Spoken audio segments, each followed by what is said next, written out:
Hi students, आप लोग के लिए एक न्यू वीडियो लेके आए हैं। Issue of share. इसके पहले वाले वीडियो में कोई दिक्कत, कुछ भी दिक्कत हो तो आप लोग कमेंट में जरूर मेंशन करना। कल आप लोग को वीडियो भेजे थे, उसमें तो कोई दिक्कत नहीं ना। सबसे एक इम्पोर्टेंट टॉपिक हम आपको भेजे थे, reserve capital and capital reserve में डिफरेंस। इसको आप लोग रट जाना। ये हमेशा जो है आप लोग को बोर्ड में पूछा जाता है, किसके बीच में difference, reserve capital and capital reserve. आप लोग एकदम से रट जाना, एग्जाम में 100% ये आएगा। चलिए देखिएगा, अब आगे चलते हैं न्यू टॉपिक को। देखिएगा इशू ऑफ शेयर्स। अब देखिए सबसे इंपॉर्टेंट टॉपिक है इशू ऑफ शेयर्स। है क्या, पहले समझिएगा। देखिएगा issue of shares, issue of shares. अब देखिए इशू ऑफ शेयर क्या है, कंपनी क्यों इशू करता है, जरूरी क्या है। इशू ऑफ शेयर क्या है, देखिए समझिएगा। एकदम से जो आपका कंफ्यूजन है ना, सब खत्म हो जाएगा। बहुत बेसिक बताने वाले हैं, ध्यान से देखिए। आप जानते हैं कोई भी आदमी कोई बिजनेस करता है ना, तो उसको क्या चीज़ का जरूरी होता है, रुपए पैसा का। आप किसी भी तरह का बिजनेस करो, आपको क्या का जरूरी पड़ेगा, रुपए पैसा का। जैसे कि एग्जांपल हम आपको लेते हैं, मान लेते हैं कि सबसे पहले कोई यदि अकेला व्यक्ति होता है ना, यदि कोई एक आदमी है तो वो अकेला बिजनेस करता है, उसको हम लोग बोलते हैं सोल प्रोप्राइटरशिप। देखिएगा, जब यदि हम अकेला बिजनेस करते हैं ना, यदि हम अकेला बिजनेस करते हैं तो इसको हम लोग बोलते हैं सोल प्रोप्राइटरशिप। यदि हम लोग अकेला बिजनेस करते हैं तो इसको क्या कहते हैं, सोल प्रोप्राइटरशिप। समझिएगा थोड़ा सा, अकेला बिजनेस करते हैं उसको क्या कहते हैं, सोल प्रोप्राइटरशिप। मान लेते हैं कि सोल प्रोप्राइटरशिप में रुपए कम लगता है। सोल का मतलब क्या होता है, एक, अकेला। जब अकेला बिजनेस करेंगे तो ज़्यादा रुपए की जो नहीं होगा। मान लेते हैं कि अकेला बिजनेस किए तो हमको 1 लाख रुपए की जरूरी पड़ा या इससे ज़्यादा पड़ा। यदि हम चाहते हैं कि अपना बिजनेस के बढ़ाएं, यदि हम चाहते हैं कि अपना बिजनेस को डेवलपमेंट करें, तो 1 लाख रुपए से तो काम नहीं चलेगा और रुपए की जरूरी किया। तो हम आपने डिसाइड किया कि अब हम अकेला बिजनेस नहीं करेंगे, 2 आदमी, 4 आदमी, 5 आदमी मिलकर बिजनेस को करेंगे। पहले आप अकेला कर रहे थे, लेकिन आपको लगा कि नहीं अकेला बिजनेस नहीं होगा, हमको ज़्यादा कैपिटल चाहिए, हमको ज़्यादा और रुपया चाहिए। आपको लगा कि नहीं हमको बिजनेस को ज़्यादा डेवलपमेंट करना है, तो आप अकेला कहाँ से लाओगे, समझ में आ गया, अकेला कहाँ से रुपया लाओगे। तब इंसान पार्टनरशिप की हो जाता है। अब इसी से इंसान किसके हो जाता है, पार्टनरशिप की ओर। इंसान किसके तरफ चला जाता है, पार्टनरशिप की ओर। पहले यदि अकेला बिजनेस किए थे, लेकिन मेरे पास कैपिटल का प्रॉब्लम हो गया, मेरे पास कैपिटल का समस्या हो गया, तो हमने क्या डिसाइड किया कि नहीं अब चलते हैं पार्टनरशिप बिजनेस करते हैं। पार्टनरशिप में क्या होता है, आप जानते हैं ना, 4 आदमी 5 आदमी मिल के बिजनेस का कर दिया, 4-5 आदमी मिल के बिजनेस का कर दिया। तो मान लेते हैं कि आप 1 लाख लाए, एक कितना लाया, ये भी 1 लाख रुपया, मान लें कि 1 लाख रुपया लाया। ये मान लेते हैं कि 80,000 रुपया लाया। ये मान लेते हैं कि कितना रुपया लाया, 20 है। टोटल आपका कैपिटल कितने से हो गया, ये लोग तीनों मिला के कैपिटल कितने से लाया, 3 लाख। देखिए पहले आप अकेला बिजनेस किए थे तो कैपिटल कितना था, 1। अब यदि आपने डिसाइड किया नहीं हमारा बिजनेस को डेवलपमेंट करना है, बिजनेस को बहुत डेवलप करना है, तो आपने पार्टनरशिप कर दिया। अकेला आपने 1 लाख लाया, दूसरा आदमी है जो 1 लाख लाया, एक और है जो 80,000 लाया, एक कितना लाया, 20। आपके पास कैपिटल कितना हो गया, 3 लाख। अब मान लेते हैं कि आप सोचते हैं कि नहीं इस बिजनेस को हम और डेवलपमेंट करें। यदि आप क्या सोचते हैं कि इस बिजनेस को हम क्या करें, और डेवलपमेंट करें, तो आपने क्या कर दिया, इसी पार्टनरशिप को आपने किस में कन्वर्ट कर दिया, कंपनी में। आप यदि सोचते हैं कि नहीं हम बिजनेस को बहुत डेवलपमेंट करेंगे, हमको बहुत ज़्यादा रुपए पैसा की जरूरी है, तो आपने आपके पास जो है पार्टनरशिप बिजनेस है, आप इसको किस में कन्वर्ट कर दिए? कंपनी में। आपने इसी पार्टनरशिप को किस में कन्वर्ट कर दिए? कंपनी में।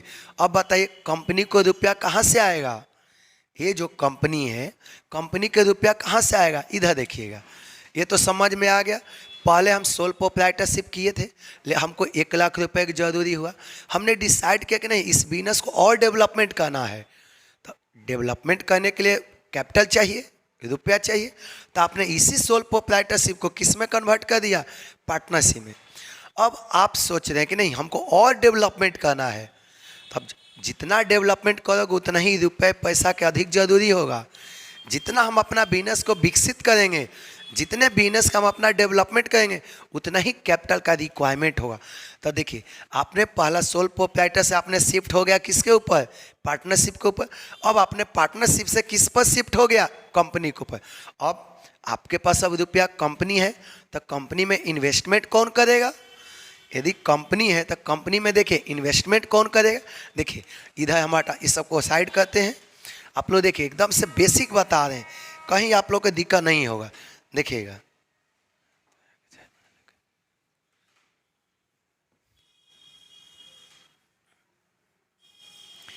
देखिए अब यदि आपने डिसाइड किया कि अब हम कंपनी इस्टेब्लिश करेंगे, तो कंपनी में रुपया कहाँ से आएगा?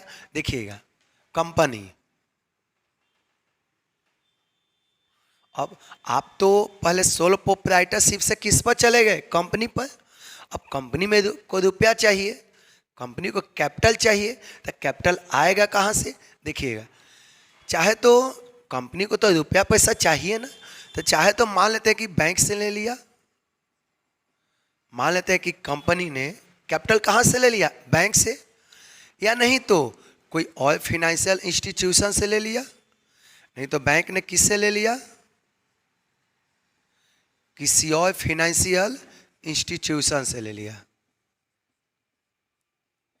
बैंक किससे ले लिया? किसी और फाइनेंशियल इंस्टीट्यूशन से ले लिया। अब मान लेते कि नहीं तो ये दोनों नहीं दिया तो कंपनी और किससे लेगा? पब्लिक से। देखिए ये कंपनी के पास रुपया 3 जगह से आ सकता है। कंपनी के पास कैपिटल का जरूरी है तो चाहे तो कंपनी बैंक से ले लेगा, या नहीं तो अदर फाइनेंशियल इंस्टीट्यूशन से, या नहीं तो कंपनी किससे लेगा? पब्लिक से। समझ में आ गया? अब देखिए अब पब्लिक से यदि लेगा तो पब्लिक को मान लेते हैं कि पब्लिक से हम रुपया लेना चाहते हैं, तो पब्लिक के साथ बातचीत करना होगा। बातचीत करेंगे, पब्लिक को समझाएंगे कि देखो भाई आप मेरे पास रुपया लगाओ, हम अभी आपको कुछ ना कुछ देंगे। तो पब्लिक देखिएगा, आगे देखिएगा यदि कंपनी पब्लिक से रुपया लेना चाहती है, जैसे कि एग्जांपल समझिए, यहाँ पर कंपनी है, यहाँ पर क्या है? कंपनी है। ये क्या है? कंपनी है। समझिएगा ये क्या दिया हुआ है? कंपनी है। और यहाँ पर क्या है? पब्लिक है। यहाँ पर क्या है? पब्लिक है। ये बहुत सारा मान लेते हैं कि आदमी है, ये सब बहुत सारा इंसान है, ये सब बहुत सारा क्या है? एक इंसान है, पब्लिक है। अब जब कंपनी को रुपए पैसा की जरूरी होता है ना, तो कंपनी इस पब्लिक को बोलता है कि आप देखो भाई आप मेरा कंपनी में कुछ रुपया इन्वेस्ट करो। ये कौन बोलता है? कंपनी। किस से? इस पब्लिक से। समझ में आ गया ना? कंपनी इस पब्लिक से बोलता है कि आप मेरे बिजनेस में कुछ रुपए को क्या करो? इन्वेस्ट करो। समझ में आ गया? कोई दिक्कत? आप मेरे कैपिटल में बिजनेस में इन्वेस्ट करो। तो याद रखिए जितना रुपया पब्लिक इन्वेस्ट करता है इसी को हम लोग बोलते हैं शेयर कैपिटल। ये जितना रुपया पब्लिक ने कंपनी में क्या किया? इन्वेस्ट किया, इसी को हम लोग क्या कहते हैं? Share capital. समझ में आ गया?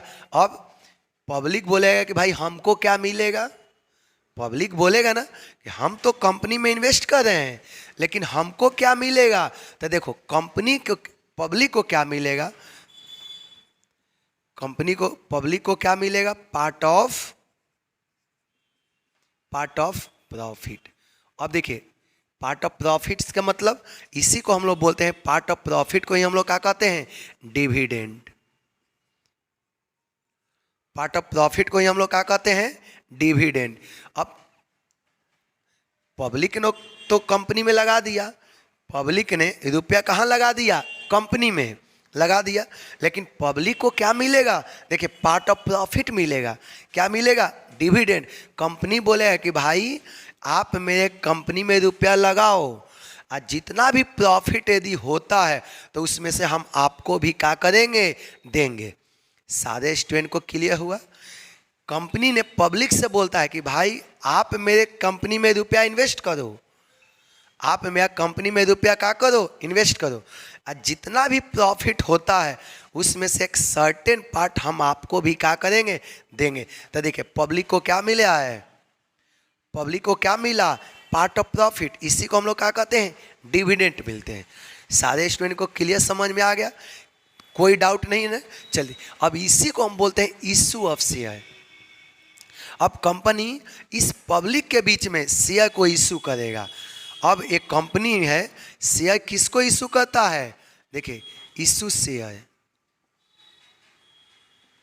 ये जो है कंपनी इशू करता है किसको? शेयर, इसको। अब पब्लिक ने इसी शेयर को परचेज करता है। कंपनी पब्लिक ने इसी शेयर को क्या करता है? परचेज करता है। अब बदले में पब्लिक इसको क्या करता है? पेड करता है। कंपनी इसको शेयर पब्लिक को इशू किया, अब पब्लिक ने इसको क्या कर दिया? पेमेंट किया। इसी को बोलते हैं इशू ऑफ शेयर्स। ये लाइन सबको समझ में आ गई? Issue of share. चलिए, अब आते हैं टॉपिक पर। देखिए, बहुत आसान टॉपिक है, बस 2 मिनट आप लोग देखिए, सारा टॉपिक आप लोग का क्या होगा? क्लियर हो जाएगा, कहीं भी आपको दिक्कत नहीं होगा।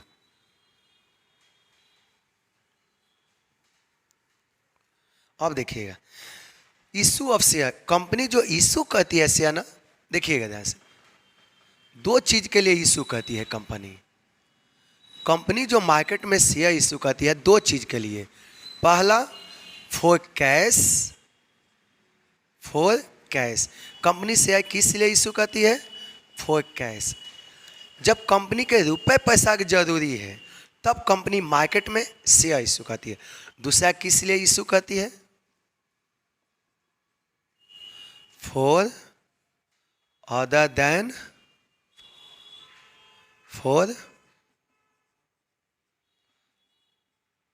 Then cash. देखिए, कंपनी जो है मार्केट में 2 चीज के लिए शेयर इशू करती है।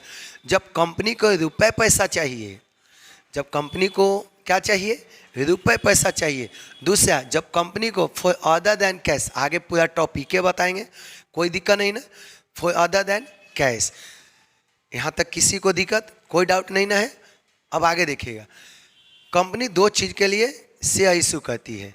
अब आगे देखिएगा, अब यदि कंपनी कैश के लिए इशू करती है तो यहाँ पर भी 2 सिचुएशन होता है। देखिए, issue share,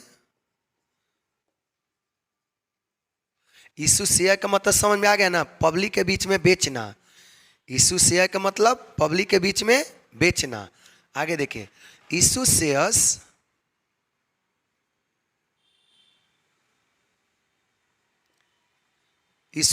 for cash.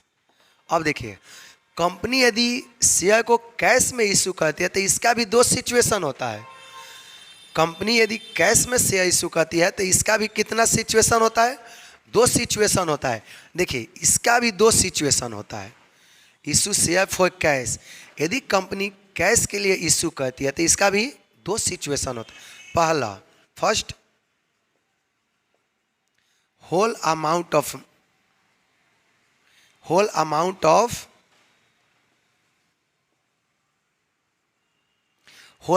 shares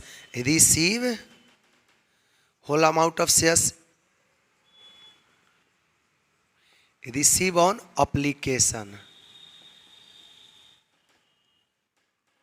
या देखिए, जब इशू शेयर फॉर कैश, यदि कंपनी कैश के लिए शेयर इशू करती है तो इसका भी 2 सिचुएशन होता है। पहला, whole amount of shares receive on application.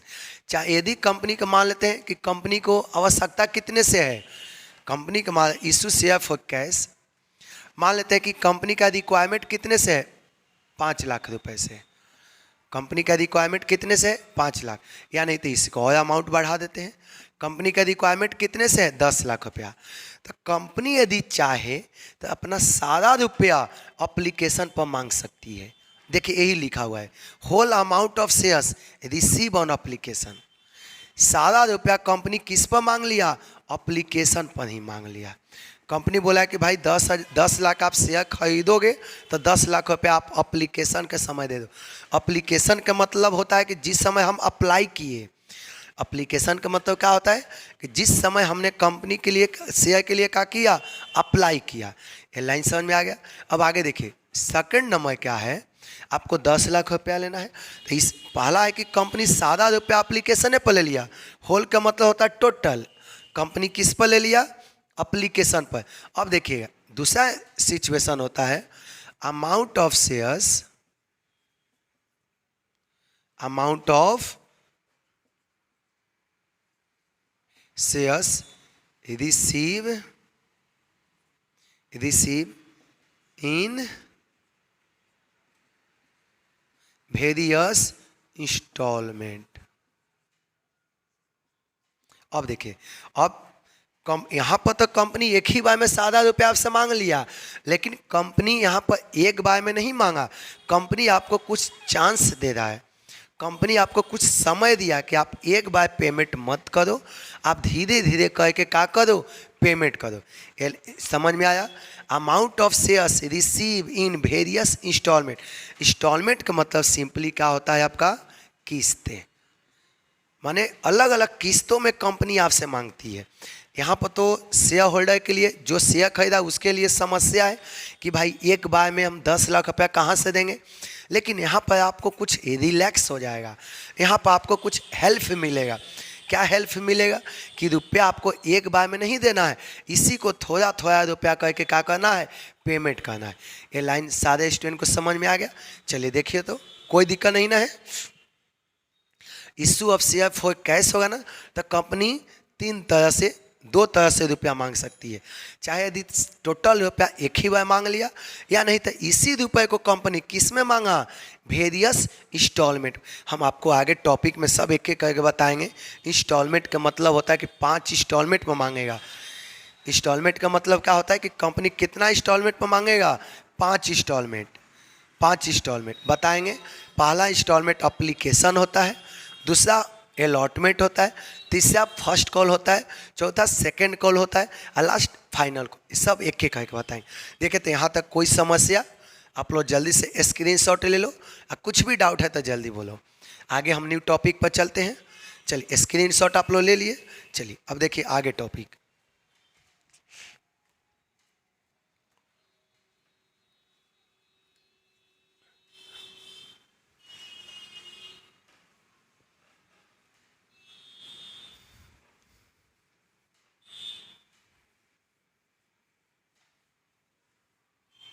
अब देखिएगा, कंपनी यदि शेयर इशू करती है तो रुपये देखिए किस टाइप से मांगती है। देखिएगा,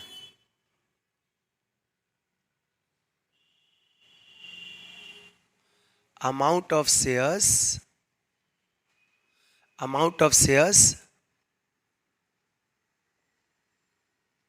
रिसीव।